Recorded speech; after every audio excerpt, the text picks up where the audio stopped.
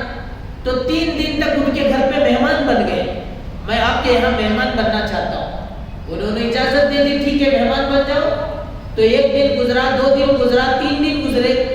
3 دن کے بعد بولے میں اب جاتا ہوں. جاؤ بولے، لیکن جانے سے پہلے یہ تھوڑا سا مجھے آپ سے کلیئر کرنا ہے، وہ پوچھ کر کے میں جاؤں. انہوں نے پوچھا ہاں بولیے کیا قصہ.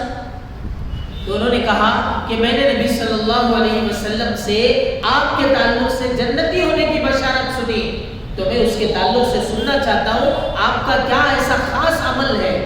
اور اس پورے 3 دن میں نے دیکھا آپ کا کوئی خاص عمل مجھے نظر نہیں آیا. جیسے عام صحابہ نمازی پڑھتے ویسے آپ بھی ہیں، جیسے عام صحابہ ذکر کرتے ویسے آپ بھی ہیں. ہاں رات میں تھوڑا کروٹ لیتے وقت میں اللہ کا ذکر زیادہ کرتے ہوئے آپ کو دیکھا.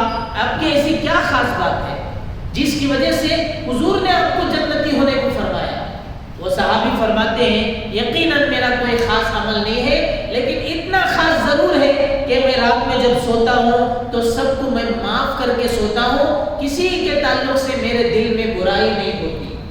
کتنی بڑی چیز ہے بزرگوں. یہ چیز اگر ہمارے اندر آ گئی تو جو ان کو جنت کی بشارت ملی اس کا کچھ حصہ ہم کو بھی ملے گا نا انشاءاللہ. تو اس لیے اپنے دلوں کو پاک صاف رکھنا ہے.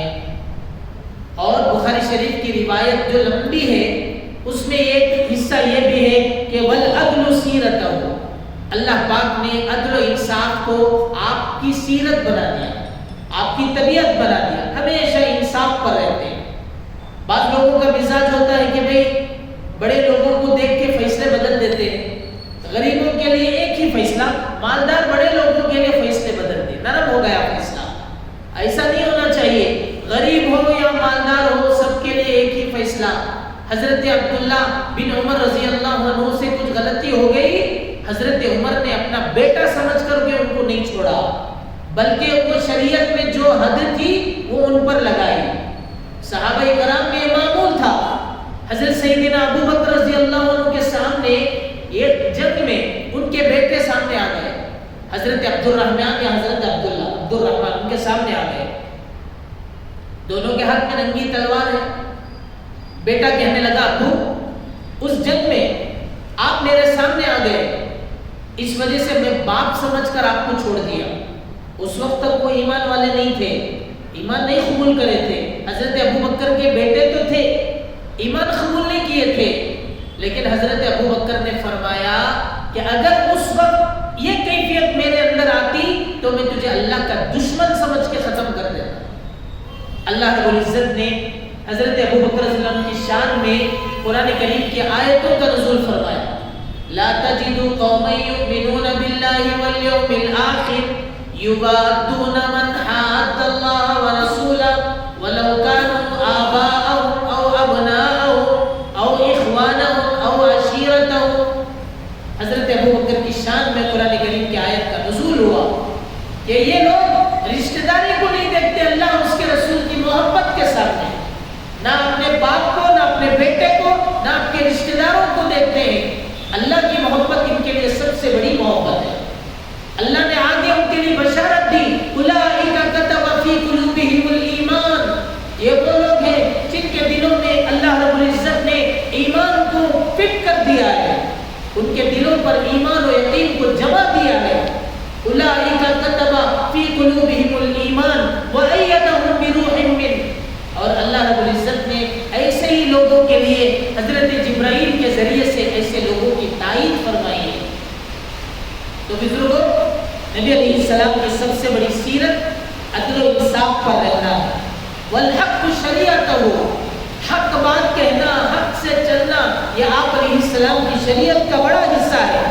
والہدی امامہ، اللہ کے نبی علیہ السلام کو اللہ پاک نے ہدایت کے ذریعے سے آپ کو عظیم امامت کا مرتبہ عطا فرمایا، اور ہدایت ہمیشہ آپ کے سامنے ہوتی تھی. والاسلام ملتہ، دین اور شریعت اسلام کو آپ کا ملت بنایا. احمد اسمہ، اللہ کے نبی علیہ السلام کا نام اللہ نے احمد بنا کر کے لکھ کر کے بھیجا، اور آپ علیہ السلام کے ذریعے سے بہت سارے ضلالتوں کو ختم کر دیا اور بہت ساری ہدایت کو لایا. یہ پیارے نبی علیہ السلام کی وہ پیاری پیاری سیرت جو ہمارے درمیان آئی ہوئی ہے. عزیزان گرامی، آگے اللہ کے نبی علیہ السلام نے فرمایا کہ تم اللہ تعالیٰ سے محبت کرو اس وجہ سے کہ اللہ نے تمہیں نعمتیں عطا فرمائی ہیں. احب اللہ لما یرزقکم من نعمہ، کہ تم اللہ تعالیٰ سے محبت اس وجہ سے کرو اس لیے کہ اللہ پاک نے تمہیں بہت ساری نعمتیں عطا فرمائی. اور میری محبت اس وجہ سے ادا کرو اس لیے کہ مجھے اللہ سے محبت ہے اور اللہ مجھ سے محبت فرماتے ہیں. اللہ سے محبت کرنے کی وجہ سے تمہارے لیے حق بنتا ہے کہ تم میرے سے محبت کرو. وَأَحِبُّ أَهْلَ بَيْتِي بِحُبِّي، اور میرے اہل بیت سے اس وجہ سے محبت کرو اس لیے کہ مجھے اللہ سے محبت ہے اور اہل بیت کو مجھ سے محبت ہے، لہٰذا تم میرے گھر والوں سے محبت کرو. آج جو لوگوں کے درمیان اہل بیت کے تعلق سے یہ بات ہے کہ اہل بیت بہت کم لوگ ہیں، 4-5 لوگ اہل بیت ہیں، ایسا نہیں ہے. اہل بیت کو اگر آپ شمار کریں تقریباً 33 کے قریب ہو جائیں گے. اللہ کے نبی کی پوری فیملی اہل بیت میں آتی ہے. آپ علیہ السلام کے بیٹیاں، آپ علیہ السلام کے ازواج مطہرات، ان کے بچے، ان کی اولاد تقریباً 33 کے قریب جی نبی صلی اللہ علیہ وسلم کے آل بیت میں سے ہوتے ہیں. فقہا فرماتے ہیں آل بیت اس وقت جو سادات ہیں وہ سادات حضرت امام حسن و حسین اس مبارک خاندان کو کہتے ہیں. رسول اللہ صلی اللہ علیہ وسلم کے سلب سے آپ کی نسل کے لوگوں کو کہتے ہیں. تو اللہ کے نبی علیہ السلام کو اس وجہ سے ہمیں محبت کرنا ہے. آگے بزرگوں، رسول اللہ صلی اللہ علیہ وسلم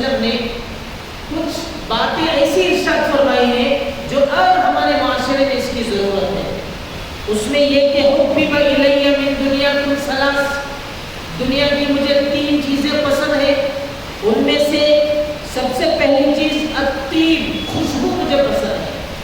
خوشبو کا استعمال کرنا جنتیوں کی نشانی ہے، اہل جنت خوشبو سے بہت زیادہ معطر ہوں گے، تو ہم کو خوشبو کا استعمال کرنا ہے۔ تمام نبیوں کی یہ سنت بھی ہے کہ ہمیشہ معطر رہتے تھے۔ اور دوسری چیز جو ہمارے نبی کو پسند، والنساء، عورتوں کو عزت دینا، توقیر کرنا، ان کو رتبہ دینا، یہ ہمارے نبی کو بہت زیادہ پسند تھا۔ حضور علیہ السلام کے زمانے میں عورتوں کو لوگ اگنور کرتے تھے، بے عزت کرتے تھے، ان کو پورے مجمع کے سامنے ذلیل کرتے تھے۔ نبی علیہ السلام نے عورتوں کو عزت دی اور فرمایا النساء حبب الی من دنیاکم ثلاث، میں دوسری چیز نساء، عورتیں۔ حضور علیہ السلام نے مقام دیا، ماں کا درجہ بنایا، بیٹی کا درجہ بتایا، اور رسول اللہ صلی اللہ علیہ وسلم نے بہنوں کا مرتبہ سمجھایا۔ یہ اللہ کے نبی نے عورتوں کو عزت کا مقام دے دیا۔ آگے بزرگوں فرماتے ہیں وَجُعِلَتْ قُرَّةُ عَيْنِي فِي الصَّلَاةِ، اور اللہ پاک نے میرے آنکھوں کی ٹھنڈک نماز میں رکھی ہے۔ یہ تیسری چیز جو مجھے پسند ہے۔ دنیا میں کتنے ایسے لوگ ہیں، نام تو حضور کا لیتے ہیں، نام تو بڑے بڑے اللہ والوں کا رکھ لیتے ہیں، لیکن ان کی زندگیاں نمازوں سے خالی ہیں۔ بڑے بڑے مالدار لوگ ہیں، کبھی بیوی کو بولنے کی ہمت نہیں کرتے اجی تمہیں نماز پڑھ لو۔ کبھی بچوں کو منہ کھول کے بول نہیں سکتے کہ بیٹا تمہیں نماز پڑھے کیا، پوچھ نہیں سکتے، کیوں؟ ہمت نہیں ہے۔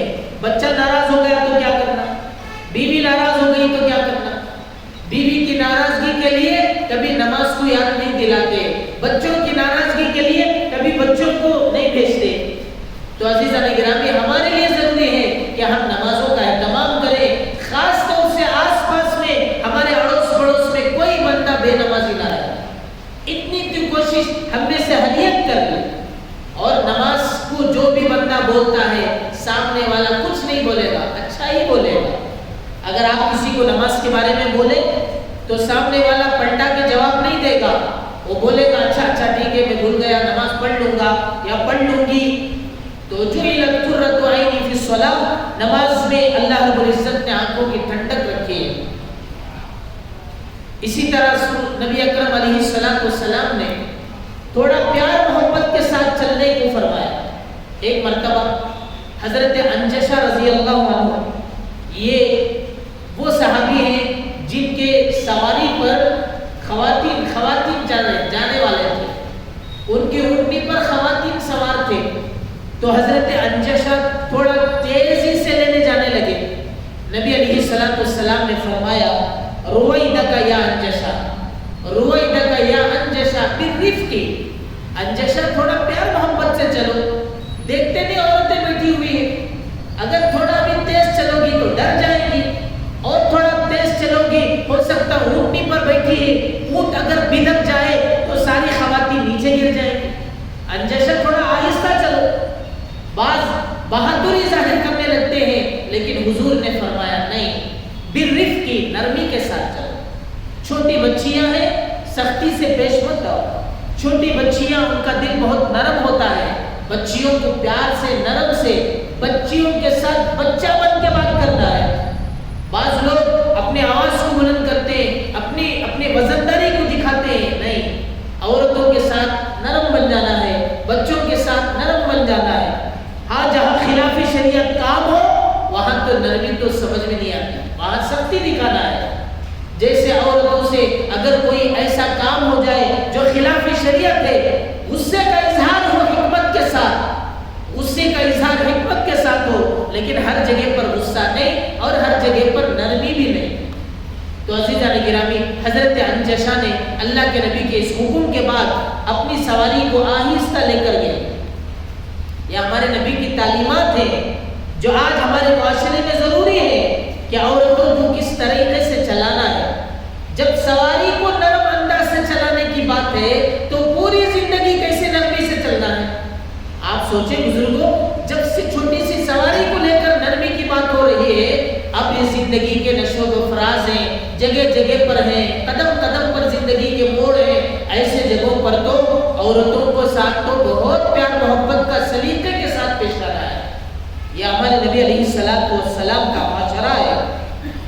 آگے بزرگوں رسول اللہ صلی اللہ علیہ وسلم نے ہمارے بچیوں کی تعلیم کے بارے میں، ان کی تربیت کے بارے میں خاص طور سے زور دیا، اس لیے کہ ایک بچی کا بننا معاشرے کا بننا ہے، ایک بچی کا بگڑنا معاشرے کا بگڑنا ہے. اس لیے کہ آج بچی بچی ہے، کل یہ کسی کی بہو بنے گی، کل کسی کی بیوی بنے گی، کل کسی کی ماں بنے گی، کل کسی کی بھابھی مامی بنے گی. رشتے بنتے چلے جائیں گے. عورت جس گھر میں جاتی ہے اگر وہ عورت ٹھیک ہے تو پورا گھر جنت کا نشان بنے گا. اگر عورت ٹھیک نہیں ہے تو سب سے پہلا سوال ماں باپ پہ اٹھتا ہے. اچھی لگی، آپ نات کی بہت اچھی ہے، کیا بھائی پورے گھر والے گزار رہی ہیں بچی سے، منہ چھوڑ کو باتاں کرتے، ایسے جواب دیتے، بڑیاں کا کوئی تمیز نہیں، کام کرنے آگے نہیں جاتی، سسرے صاحب کو لپٹ کو شال میں مارتی، ساس کو تو ہٹکو بیٹھو کر کو بولتی. ایسی شکایتیں بچیوں کی آ رہی ہے. پڑھائی تو بہت ہے، ڈبل گریجویٹ ہے، ڈاکٹر ہے، فلاں ہے، لیکن تہذیب سے زیرو ہے. اور چائے بنا تو دینا کہتے کہ ضروری کیا، جا تمہارے بیٹے کو بولو. ایسے منہ پھوٹے جواب ہمارے بچیوں کے. بزرگوں اس کی اصلاح کے تعلق سے ہمارے نبی نے حکم بھی دیا اور اس پر بشارت بھی سنائی.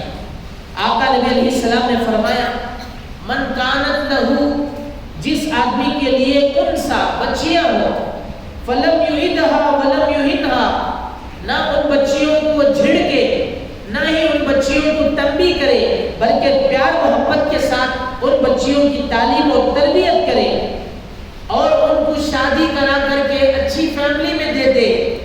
اللہ رب العزت اس عمل کی وجہ سے ادخلہ اللہ الجنہ، اللہ تعالیٰ ماں باپ کو جنت عطا فرمائے. بچی کو صحیح سلیقہ والا بنانا بہت ضروری. آج ہماری بچی ہے 7 سال 8 سال 9 سال کے بعد معاشرے کے بگاڑ میں آ رہی ہے. دیکھنا ہی کہ ہماری بچی کس بچی کے ساتھ مل رہی ہے، کہیں ایسا نہ ہو خربوزے کو دیکھ کے خربوزہ رنگ پکڑ لے، اس بچی کی عادتیں ہماری بچی کے اندر آ جائے. تو اس لیے غور سے دیکھنا ہے کہ ہماری بچی کبھی بہک نہ جائے، منتشر نہ ہو جائے. اس پہ صبح سے شام تک اس کی نگرانی کرنا ہے، بچیوں کو تعلیم دینا ہے. جیسے ماحول ملتا ہے بچیاں ہمارے ایسے ہوتے چلے جاتے ہیں. اس کے لیے بزرگوں کو خصوصی توجہ بچیوں کے اوپر دینا ہے. آج ہمارے بچیاں ہمارے ہاتھ سے باہر ہیں. اکثر ماں باپ کی شکایت ہوتی ہے کہ حضرت نمازاں نہیں پڑھتی، پوری رات ہاتھ میں موبائل لے لیے تو فجر تک بھی نہیں حضرت.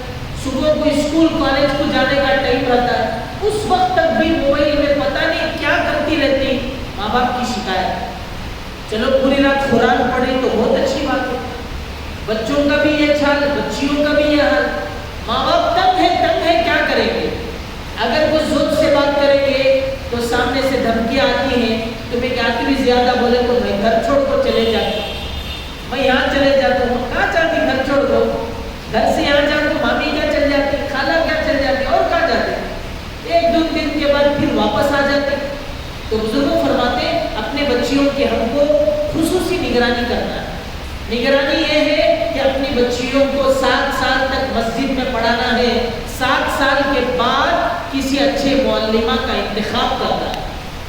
بہت سارے لوگ قرآن شریف ختم ہوگا بول کر ختم ہی کر دیتے کہ بھئی 1 سال میں حضرت، وہ ہمارے حضرت 1 سال میں ہمارے بچی کو پڑھا ڈالے، نورانی خطہ بھی ہوگا، قرآن بھی ہوگا، ختم ہوگا، ہمیں ہدیہ بھی کرتا ہے. تو بزرگوں ایسا قرآن ختم ہونے سے کیا فائدہ؟ آپ لگا کے رکھو، اپنی بچی کو لگا کے رکھو. مکتب سے، مدرسے سے، علمی علماء کی مجلسوں سے لگا کے رکھو. جو پھل درخت سے لگ کر رہتا ہے اس پھل میں رنگت بھی رہتی ہے، ٹیسٹ بھی رہتا ہے، اس پھل کا سائز بھی بڑھتا ہے اور وہ پھل کا وزن بھی بڑھتا ہے اور اس پھل کی قدر بھی بڑھتی ہے. درخت سے کٹ جانے کے بعد وہ پھل سیدھے جا کے کچن میں گرے گا، اب وہاں سے سڑنا شروع ہو جائے گا. 1 سال میں قرآن ختم ہوگا حضرت. بہت زبردست دعوت بھی کر ڈالے ہمیں، ہمارے بچے کا ہمیں حق ادا کر دیے. بزرگوں بہت اچھی بات ہے کہ آپ نے 1 سال میں ختم کر دیا. اب ختم ختم کرنا نہیں ہے، اب لگا کے رکھنا ہے شادی تک. اپنی بچی کی شادی تک بچی کو مکتب سے، مدرسے سے، معلمہ سے، علماء کی مجلسوں سے لگا کے رکھنا ہے کہ کہیں ہماری بچی پر غیروں کا حملہ نہ ہو جائے. آج واٹس ایپ کیا کوئی اچھی چیز ہے؟ بزرگوں، نیٹ کوئی اچھی چیز ہے؟ فیس بک کوئی اچھی چیز ہے؟ یہ تمام گندگیوں کا جنکشن ہے، یہ تمام فسادوں کا جنکشن ہے. آج ہماری بچیاں ٹک ٹاک پہ آ رہی ہیں، فیس بک پہ آ رہی ہیں. کیا ضرورت پڑ گئی ایسی ہماری بچیوں کو ہمارے معاشرے کو فیس بک پر آنے کی؟ اچھے لوگوں کی یہ ترتیب نہیں ہے کہ وہ ان چیزوں میں آئے. ایک صحیح، سمجھدار، ایک شاندار، ایک نفیس طبیعت انسان تو یہ استعمال ہی نہیں کرے گا. کیوں؟ اس لیے کہ گندگیوں کا جنکشن ہے. بزرگوں، یہ شیطان کے جال ہیں جو شیطان نے الگ الگ نام کے ذریعے سے پھیلا رکھا ہے. شیطان کا ایک جال فیس بک ہے، شیطان کا ایک جال ٹویٹر ہے، شیطان کا ایک جال، الگ الگ جال ہے شیطان کے. یوٹیوب ایک بڑا جال ہے. بہت سارے اچھی چیزیں بھی ہیں، اس سے منع نہیں ہے. بہت سارے اچھے خیر کے کام ہوتے ہیں، اس سے منع نہیں ہے. لیکن خیر کے کاموں کے ساتھ اذا کثر الخبث، جب برائیاں آگے بڑھ جاتی ہے تو خیر بھی اس کے اندر دب کے رہ جاتا ہے. آدمی بچنا چاہے بچ نہیں سکتا. ایسے ماحول میں آدمی اپنے ایمان کی حفاظت کرنا چاہے حفاظت نہیں کر سکتا. نیٹ کے ذریعے ایسے آٹومیٹکلی بے حیا عریانی تصاویر آ جاتے ہیں. اچھے اچھے کا ایمان کافر ہو جاتا ہے، اچھے اچھے کی تربیت میں فرق پڑ جاتا ہے. کوئی بچ نہیں سکتا، کوئی بچا نہیں سکتا. اللہ رب العزت کی پیاری ذات ہی بچا سکتی ہے. اس کے لیے ہمارے بڑے فرماتے ہیں ہمیشہ اللہ کی مدد مانگتے رہو. ولا حول ولا قوت الا باللہ. گناہوں سے بچنے کی طاقت، نیک کام کرنے کی قوت اللہ ہی کی طرف سے. اللہ ہی ہم سب کو اپنے گناہوں سے بچا سکتے ہیں. ورنہ یہ یہودی، یہ نصرانی اپنی پوری پلاننگ میں پاس ہو چکے ہیں. ان کی پلاننگ کیا؟ ایمان والوں کا ایمان کمزور کرنا، اندر سے کاٹنا. وہ نمازی رہے لیکن اندر سے خالی رہے، وہ چہرے سے مسلمان رہے لیکن اندر سے خالی رہے، ان کا کرتا پیجامہ رہے لیکن اندر سے خالی رہے. آج یہودیوں کی چال یہی ہے. اس کے لیے فرماتے ہیں بزرگوں، ہم اپنے ایمان کی حفاظت کرنا. دیکھو غلطی سب سے ہو جاتی ہے، گناہ سب سے ہو جاتے ہیں. کل بنی آدم خطاء، ہر ابن آدم غلطیوں میں ہوتا ہے. کوئی یہ دعویٰ نہیں کر سکتا میرے سے غلطی نہ ہوئی ہو. الگ الگ غلطیوں میں کوئی نہ کوئی ہوتا ہے. لیکن بزرگوں، سب سے اچھے بندے وہ ہیں، وخیر الخطائین التوابون، کہ سب سے اچھے بندے وہ ہیں جو غلطی ہونے کے بعد اللہ سے معافی مانگتے، اللہ تعالیٰ کے سامنے ہتھیار ڈال دے، اللہ کے سامنے عاجزی کر لے کہ میرے مولا، میرے سے وہ غلطی نہیں ہونا تھا، ہو گئی، تو اپنے فضل سے معاف کر دے. اللہ تعالیٰ بھی حجت نہیں کریں گے، اللہ تعالیٰ معاف کریں گے. معافی اللہ کی ریکارڈ کو اللہ ختم کر دیں گے، فرشتوں سے بلا دیں گے اور اللہ تعالیٰ معاف کریں گے. اس لیے اللہ پاک کا نام انہ کان غفارا، اللہ تعالیٰ بہت زیادہ بار بار معاف کرنے والے ہیں. غفور میں غفار میں بہت فرق ہے. غفور معاف کرنے والا، غفار بار بار معاف کرنے والا.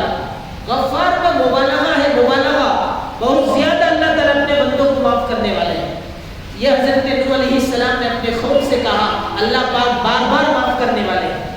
تو بزرگوں، اللہ کی طرف متوجہ ہونا، اللہ کے دربار میں آنا اور نبی علیہ السلام کی تعلیمات میں، آپ کی مبارک سیرت کی روشنی میں ہم سب کو اپنی زندگی کو نورانی بنانا، اچھی بنانا، یہ اس وقت کا سب سے بڑا عمل ہے.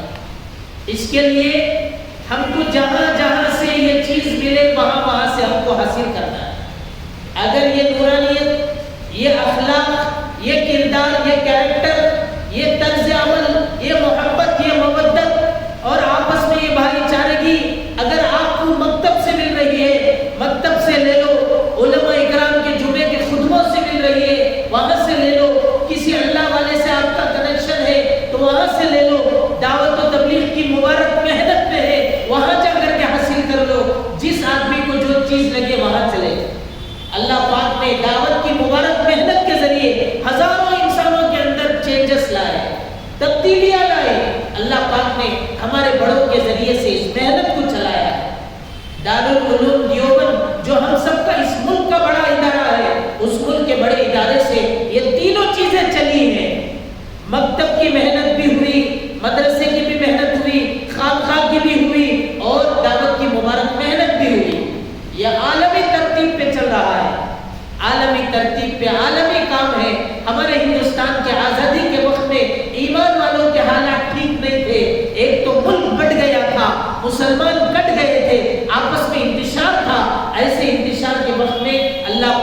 یہ کام ہم سب کو عطا کیا.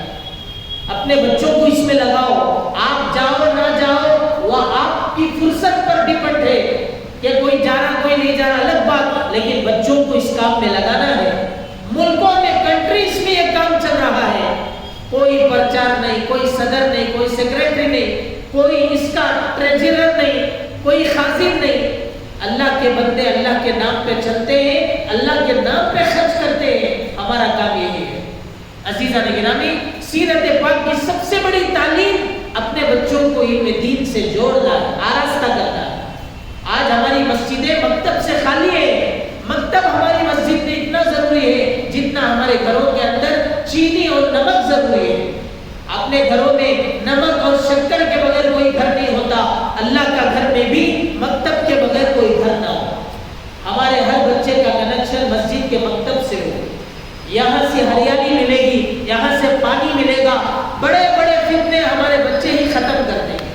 بڑے بڑے فتنے، قادیانیت کا فتنہ، شکیل بن حنیف کا فتنہ، اور ایسے بڑے بڑے نامور جو فتنے ہمارے ملک میں ہیں، ان تمام بڑے بڑے فتنے جو ہمارے ایمان کو لوٹنے کا کام کرتے ہیں، ایسے بڑے بڑے لوگوں کے فتنوں سے ہمارے بچے خود ہی بچ جائیں. شرط یہ ہے کہ ہم 1 گھنٹہ اپنے بچوں پہ دینا ہے، اچھے استاد کو رکھنا ہے، اچھی تنخواہ ان کی دینا ہے تاکہ ایک سوئی کے ساتھ استاد پڑھا سکے. استاد کی قدر کرنا ہے. بچوں کی ترتیب کے سلسلے میں جو کچھ ہم کو کر سکنا ہے ہم کو کرنا ہے. ماشاءاللہ ابھی کچھ دن پہلے پی ٹی ایم کے ایک اسکول میں جانا ہوا. ماشاءاللہ کتنا پیارا وہاں پر نظام ہے. عربی تعلیم بھی ہے، اسکول کی تعلیم بھی ہے. ہمارے بچوں کو دونوں تعلیم ایک ہی جگہ پر مل رہی ہے. 3 بچوں نے قرآن کریم کو حفظ کیا. وہ بچے جو اسکول میں پڑھتے ہیں، اسکول میں وہ شروع کیے، درمیان میں 3 سال ہو کے قرآن شریف کے لے لیے. اب وہ قرآن شریف کے حافظ ہو گئے. اب آگے 9 اور 10 میں کنٹینیو کر رہے ہیں. حافظ بھی ہو گئے، عالم بھی بن رہے ہیں، اور اسکول کی تعلیم بھی جاری ہے. بزرگوں، ایسے مکس اسکول ہم کو جگہ جگہ قائم کرنا ہے. یہ اس وقت کا سب سے بڑا تقاضا ہے کہ ہم جگہ جگہ پر اس طرح کے تمام کاموں کو زندہ کریں، اپنے بچوں کو اس میں لگائیں. تو عزیزان گرامی، باتیں تو بہت ہیں. تو آج کی سیرت کا سب سے بڑا اہم پہلو یہی ہے، ہم سب کو نبی علیہ الصلوۃ والسلام کی سیرت کی طرف دھیرے دھیرے آنا ہے. اپنے گھروں کے نظام کو چینج کرنا ہے. کافی ہماری عورتیں بھی آئی ہوئی ہیں، نیچے سیلر میں موجود ہیں. ہم اپنی خواتین سے یہ درخواست کرتے ہیں کہ آپ اس پر خصوصی توجہ دیں. پورے گھر کا کنٹرول ہماری عورتوں کے ہاتھ میں ہوتا ہے. ہماری عورتیں جیسے چاہتے ہیں ایسا کر سکتے ہیں. ہماری عورتوں کے کچھ ایسے صفات ہیں، اگر وہ صفات دنیا کے لیے ہٹ کر آخرت کے لیے ہو جائے تو ہماری عورتیں بہت کچھ کر سکتی ہیں. جیسے ہمارے عورتوں کو رونا بہت جلدی آتا ہے، تو اگر یہ رونا دین کے لیے ہو جائے تو ماشاءاللہ دین میں کافی ترقی ہو جائے گی، اپنی زندگیاں بن جائیں گی. عورتوں کے مزاج میں کسی چیز پر اگر ان کی نظر پڑ گئی کہ یہ مجھے ہونا ہے، وہ اپنے گھر میں لا کے رہیں گے. تو یہ نظر دین پر ہونا چاہیے، حیا پر ہونا چاہیے، پردے پر ہونا چاہیے. ہماری عورتوں کے اندر بہت پیارے صفات ہیں. اسی وجہ سے اللہ کے نبی علیہ الصلوۃ والسلام نے عورتوں کو لیول دیا، وہ مقام دیا. ہم اپنے ماں بہنوں کے ذریعے سے اپنی زندگی کو بنا سکتے ہیں. اس کے لیے جہاں ہفتے واری اجتماعات ہوتے ہیں وہاں اپنی خواتین کو بھیجیں. عورتوں کے سب سے زیادہ متاثر جو مجمع ہوتا ہے وہ بچوں کا اور عورتوں کا ہے. کفر سے، ضلالت سے، گمراہی سے متاثر ہوتے ہیں. ہمارے بڑے چاہتے ہیں ہفتے میں 1 مرتبہ، مہینے میں 1 مرتبہ، جہاں پر ویکلی کلاسز چلتے ہیں وہاں اپنے بچیوں کو بھیجیں، اور جہاں پر ہفتے والے اجتماعات ہوتے ہیں وہاں پر اپنے خواتین کو پردے کے ساتھ بھیجیں. چاہے ہفتے والی اجتماعات ہمارے علماء کرام تفسیر کے ذریعے کریں، چاہے یہ ہفتے والی اجتماعات دعوت اور تبلیغ کے مبارک محنت کے ہو، جہاں کہیں بھی ہو وہاں بھیجیں. انشاءاللہ آتے جاتے رہنے کی وجہ سے ہمارے خواتین کا ایمان محفوظ رہے گا. عزیزان گرامی، نبی علیہ الصلوۃ والسلام کے زمانے میں حضرت حمزہ تو شہید ہو گئے، غزوہ احد میں حضرت حمزہ شہید ہو گئے. حضرت حمزہ رضی اللہ عنہ کی بہت چھوٹی سی پیاری بچی تھی. نبی صلی اللہ علیہ وسلم کے چچا زاد وہ بچی بہن لگتی تھی. حضرت حمزہ تو چچا تھے. اب اس بچی کی کفالت کا مسئلہ تھا. اس بچی کو کون لے گا؟ اللہ کے نبی علیہ السلام نے کیا مقام دیا. حضرت علی آئے اور فرمائے کہ یہ بچی کو میں لوں گا، اس لیے کہ میرے گھر میں فاطمہ ہے اور فاطمہ حضور کی بیٹی ہے. فاطمہ سے اچھی تربیت اس بچی کی بہت اچھی تربیت ہو سکتی ہے. تو حضرت علی نے وہ تقاضا رکھا. حضرت جعفر آئے، انہوں نے کہا دیکھو حضرت جعفر حضرت علی کے بھائی ہیں. حضرت جعفر کہنے لگے اس بچی کی کفالت میں کروں گا. کیوں؟ اس لیے کہ اس بچی کی ماں اور میری گھر والی دونوں بہنیں ہیں. اس بچی کی خالہ میری گھر والی ہے. تو اللہ کے نبی علیہ السلام کے سامنے جب یہ مقدمہ آیا، اللہ کے نبی ایک دوسرے تیسرے صحابی نے کہا کہ میں بھی اس بچی کی کفالت کر سکتا ہوں. حضور علیہ السلام نے اس بچی کو حضرت جعفر کے حوالے کر دیا اور فرمایا الخالہ بمنزلۃ الام، کہ خالہ وہ ماں کے برابر ہے، ماں کے درجے میں ہے. ماں کا جو مقام وہ خالہ کا، ماں کی جو عزت وہ خالہ کی. ماں سے شادی حرام تو خالہ سے بھی حرام. اللہ کے نبی علیہ السلام نے حرمت بھی بتائی اور ان کی عظمت بھی بتائی. چنانچہ وہ بچی اپنے خالہ کے گھر پہ پہنچا دی گئی. کیوں؟ کیا وہ بچی بوجھ تھی؟ کیا معاشرے کے لیے بوجھ تھی؟ نہیں، وہ بچی معاشرے کے بوجھ نہیں تھی. اس بچی کی تربیت کا مسئلہ تھا، وہ بچی کی تعلیم کا مسئلہ تھا اور اس بچی کا فیوچر کا مسئلہ تھا. چنانچہ نبی علیہ السلام نے اس بچی کو جو حضرت حمزہ رضی اللہ عنہ کی بیٹی تھی اپنے خالہ کے گھر پہ بھیج دیا تاکہ اس کی بچی کی تربیت. عزیزان گرامی، ہماری خواتین کے لیے یہ حدیث میں عرض کر رہا ہوں. رسول اللہ صلی اللہ علیہ وسلم نے فرمایا المرأة اذا صلت خمسها، کوئی بھی عورت جنت میں جانے کے لیے 5 کام اس کے لیے بہت آسان ہے. مردوں کے بنسبت عورتوں کا دین میں بہت آسان ہے. اگر ہماری خواتین، ہماری عورتیں یہ 5 کام کر لیں تو جنت میں وہ آسانی سے جا سکتی ہیں. پہلا کام المرأة اذا صلت خمسها، جب عورت 5 وقت کی نماز اپنے وقت پر پڑھ لے. اذان ہوئی مسجد کی، فوراً اپنے وقت پر پڑھ لے. نہ جماعت کا کوئی مسئلہ، نہ ہی کوئی اور افراد کے ساتھ آنے کا کوئی مسئلہ ہے. اپنے گھر میں مسجد جانے کا بھی کوئی مسئلہ نہیں. گھر پہ ہی اکیلے نماز پڑھو، اللہ تم کو وہی جماعت کا ثواب دیں گے. اپنی 5 وقت کی نماز گھر پہ پڑھنا. وصامت شہرہا، اور رمضان شریف کے روزے رکھنا. بائی چانس کبھی روزے مس ہو گئے تو ان روزوں کی قضا کرنا بھی فرض ہے. کچھ ہدیہ دے کر عورتیں سمجھتی ہیں کہ رمضان کے روزے معاف ہو گئے. یہ ہدیہ دینے سے رمضان کے روزے معاف نہیں ہوں گے، بلکہ ان رمضان کے روزوں کی قضا کرنا بھی فرض ہے. اور تیسری چیز وَأَحْسَنَتْ فَرْجَهَا، اپنے عفت اور پاکدامنی کی حفاظت کرنا. اپنے عفت اور پاکدامنی کی حفاظت کرنا. وَأَطَاعَتْ بَالَهَا، اپنے شوہر کی خدمت کرنا. اپنے شوہر کی خدمت یہ نہیں کہ بزرگوں وقت پہ پکا دیں. اپنے شوہر کی خدمت سب سے بڑی یہ ہے کہ اپنے شوہر کے دین کے ساتھ، ان کے مزاج کے ساتھ آپ بھی ان کے ساتھ چلیں. اگر شوہر دیندار ہے تو بیوی کو چاہیے کہ وہ بھی اپنے شوہر کا سپورٹ کرے. اگر شوہر چاہتا ہے، مسجد کا ماحول چاہتا ہے، عورت کو چاہیے کہ وہ ماحول بنا کے دے. اگر شوہر چاہتا ہے کہ اجتماع کو جائے حکم دے کہ تم اجتماع کو چلنا ہے، عورت کو ساتھ دینا ہے، بھلے نیند میں ہو، کوئی اور تقاضے پہ ہو، اپنے شوہر کے حکم پر آگے بڑھنا ہے.